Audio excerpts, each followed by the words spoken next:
Assalamualaikum warahmatullahi wabarakatuh.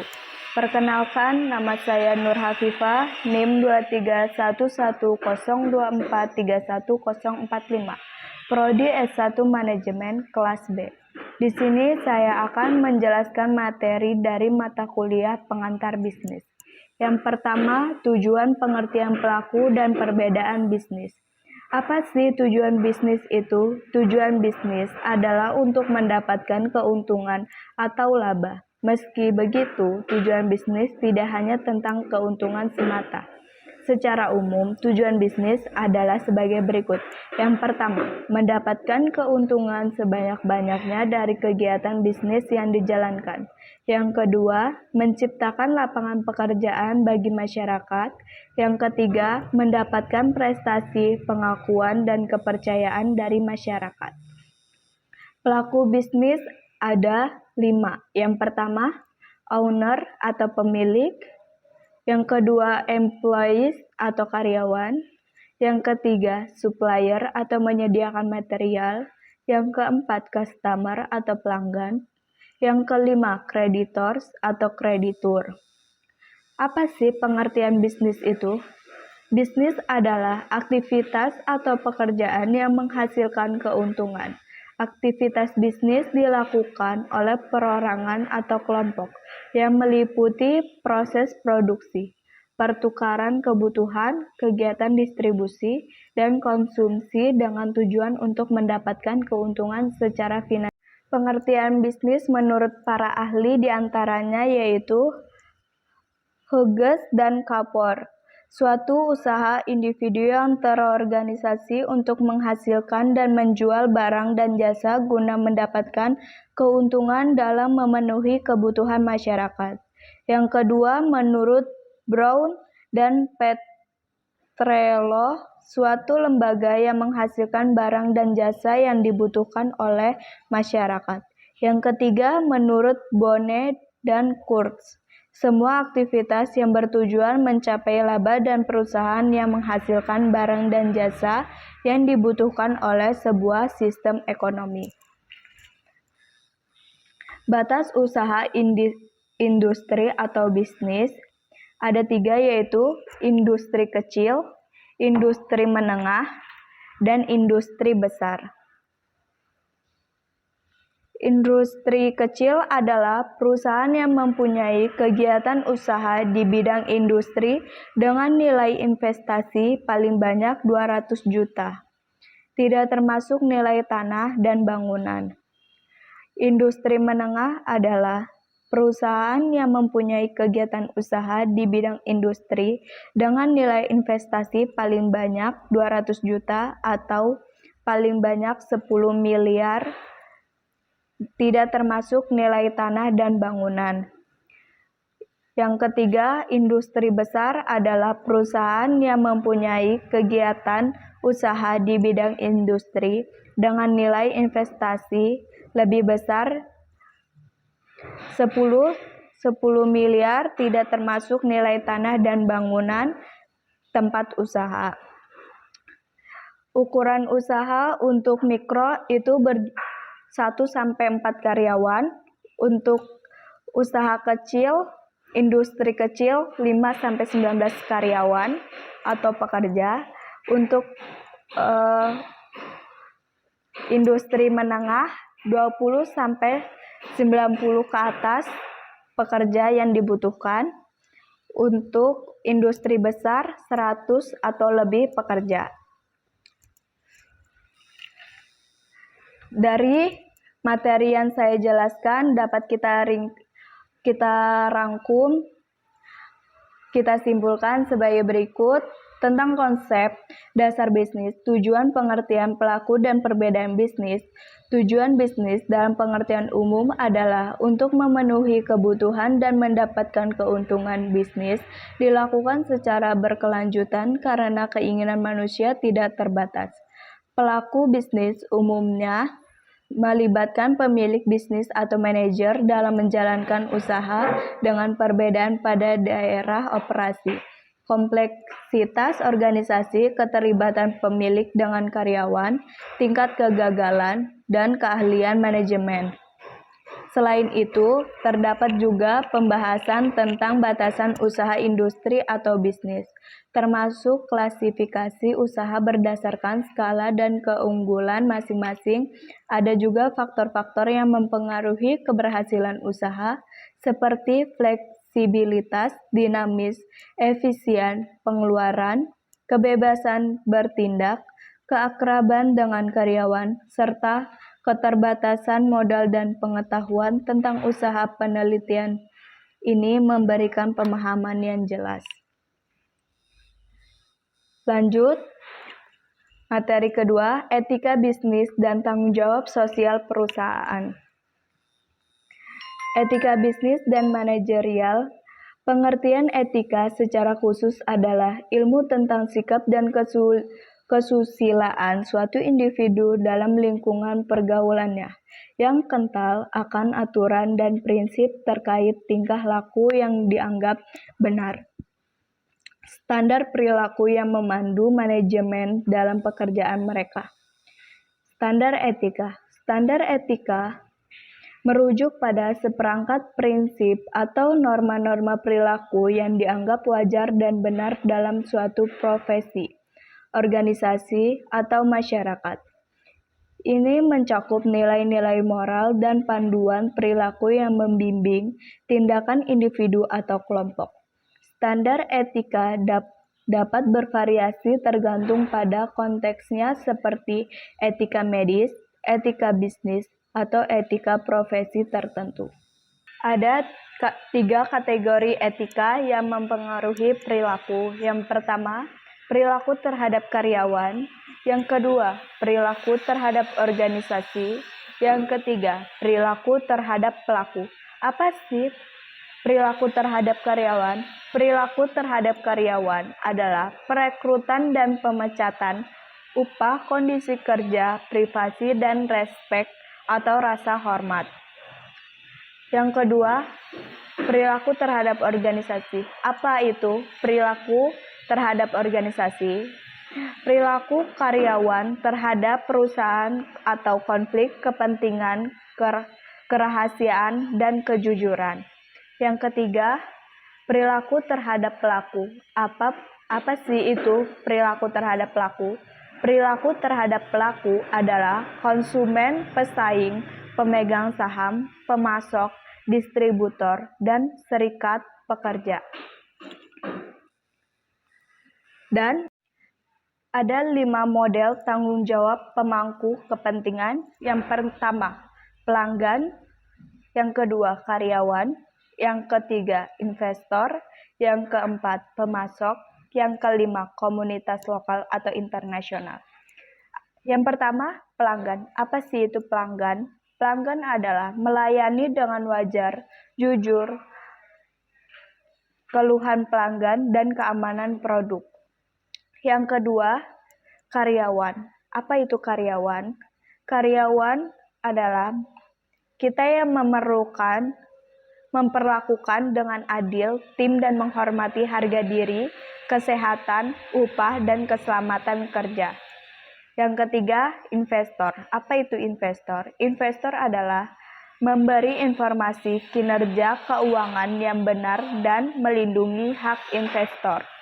Yang keempat, pemasok. Apa itu pemasok? Pemasok adalah membangun hubungan dengan pemasok yang baik.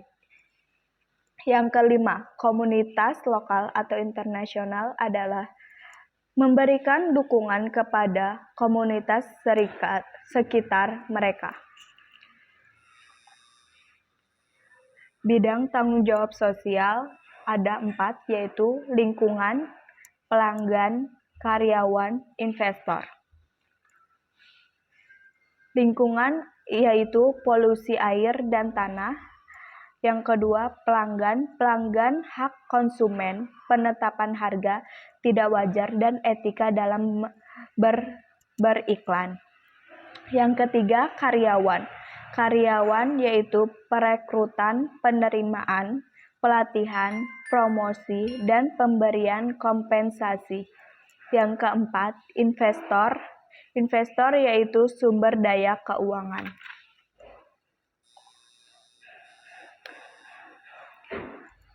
Kesimpulan materi ini yaitu tanggung jawab sosial perusahaan terhadap berbagai pihak. Penelitian ini membahas tanggung jawab sosial perusahaan terhadap berbagai pihak, termasuk pelanggan, pekerja kreditor, pemegang saham, lingkungan, dan masyarakat.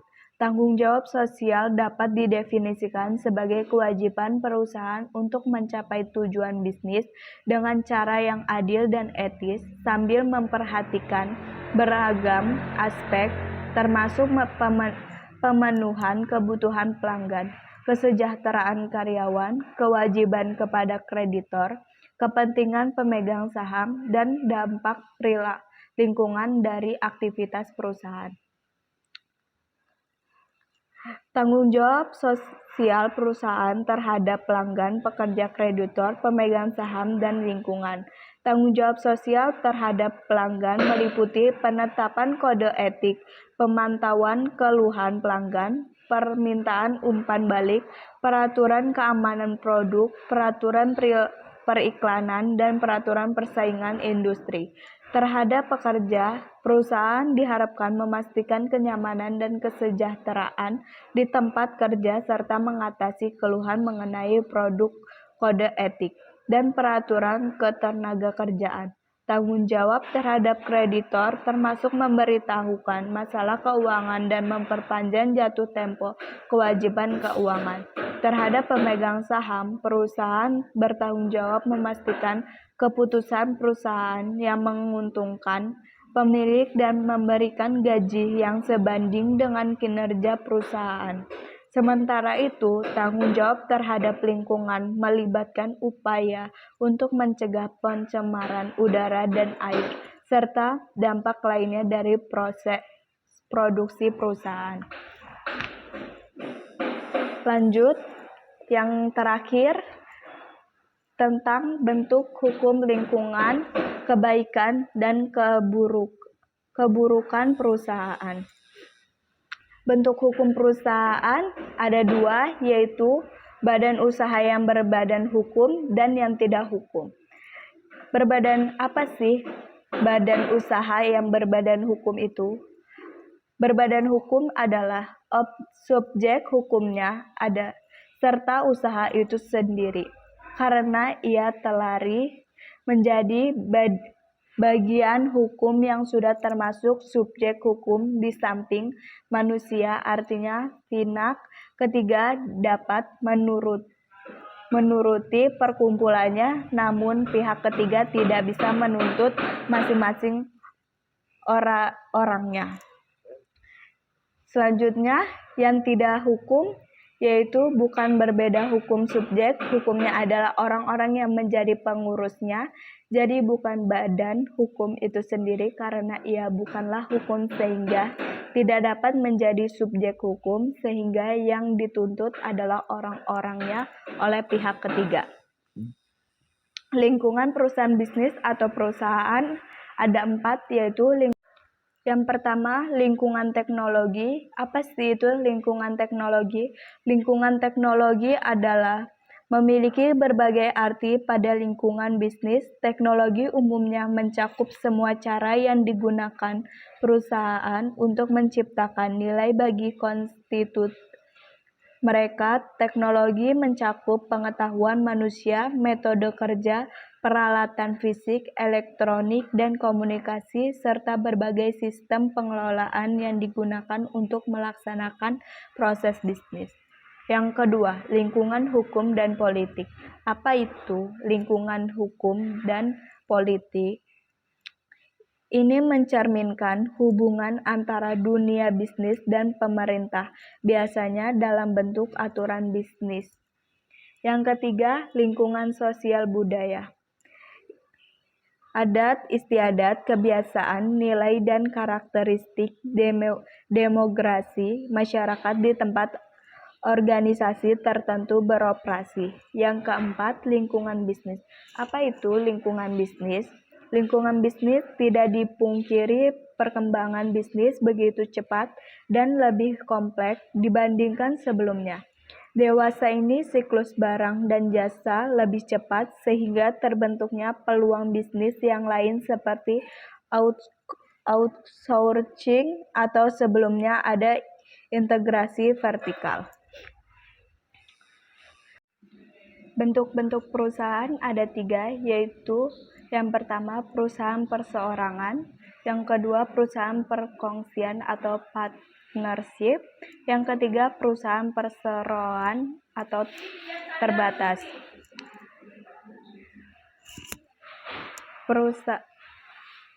Perusahaan perseorangan adalah perusahaan yang dimiliki satu individu, akan tetapi dalam prakteknya badan usaha ini kerap kali merupakan perusahaan keluarga, yakni perusahaan yang menggunakan seluruh atau sebagian keluarganya untuk menjalankannya. Perusahaan perkongsian atau partnership. Perusahaan perkongsian pada umumnya tidak banyak berbeda dengan perusahaan perseorangan. Salah satu poin penting adalah menggabungkan sumber daya yang dimiliki kedua belah pihak untuk kerjasama di bidang usaha yang diminati bersama, baik perkongsian, modal dengan modal, dan tenaga atau modal dan tenaga saja. Ada 2 jenis perusahaan perkongsian, yakni perkongsian secara umum, yang mana seluruh anggota bertanggung jawab dan aktif, serta perkongsian secara terbatas, yang mana yang terlibat hanya beberapa orang atau individu saja dalam pertanggungjawaban. Perusahaan perseroan terbatas. Kegiatan usaha yang didirikan berdasarkan badan hukum yang didirikan berdasarkan notaris, di mana dokumen dikemukakan di depan seperti tujuan perusahaan, saham yang dikeluarkan, usaha yang dijalankan, dan nama-nama pimpinan yang akan menjalankan perusahaan yang didirikan. Perusahaan ini dapat digolongkan menjadi 2, yakni perusahaan publik dan perusahaan privat. Yang sangat membedakan adalah jika perusahaan publik, sahamnya dijual di pasar saham, dan jika perusahaan privat hanya dijual di kalangan terbatas saja. Biasanya mereka yang sudah dikenal atau temannya. Yang terakhir yaitu kesimpulan materi. Berbagai bentuk hukum perusahaan dan lingkungan perusahaan. Penelitian ini membahas tentang berbagai bentuk hukum perusahaan, lingkungan perusahaan, serta kebaikan dan keburukan yang terkait dengan masing-masing bentuk perusahaan. Ada 4 jenis badan usaha yang dibahas dalam penelitian ini, yaitu badan usaha yang berbeda hukum, badan usaha yang tidak berbeda hukum, perusahaan perseorangan, perusahaan perkongsian, dan perusahaan perseroan terbatas. Kelebihan dan kelemahan jenis badan usaha. Masing-masing jenis badan usaha memiliki kelebihan dan kelemahan tersendiri. Perusahaan perseorangan misalnya memiliki keuntungan dalam pengambilan keputusan yang cepat, tetapi memiliki keterbatasan dalam sumber daya dan modal, sementara perusahaan perkongsian memiliki kelebihan dalam pengelolaan bersama, namun memerlukan perjanjian kerjasama yang jelas. Perusahaan perseroan terbatas memiliki keuntungan dalam kepemilikan usaha yang jelas, tetapi juga memiliki keterbatasan dalam fleksibilitas manajemen. Selain itu, lingkungan perusahaan juga ikut memengaruhi berbagai aspek perusahaan. Penelitian ini menggarisbawahi pentingnya lingkungan dalam mempengaruhi keberhasilan perusahaan. Sekian dari saya materi yang dapat saya simpulkan dan saya ringkas. Selebihnya mohon maaf. Wassalamualaikum warahmatullahi wabarakatuh.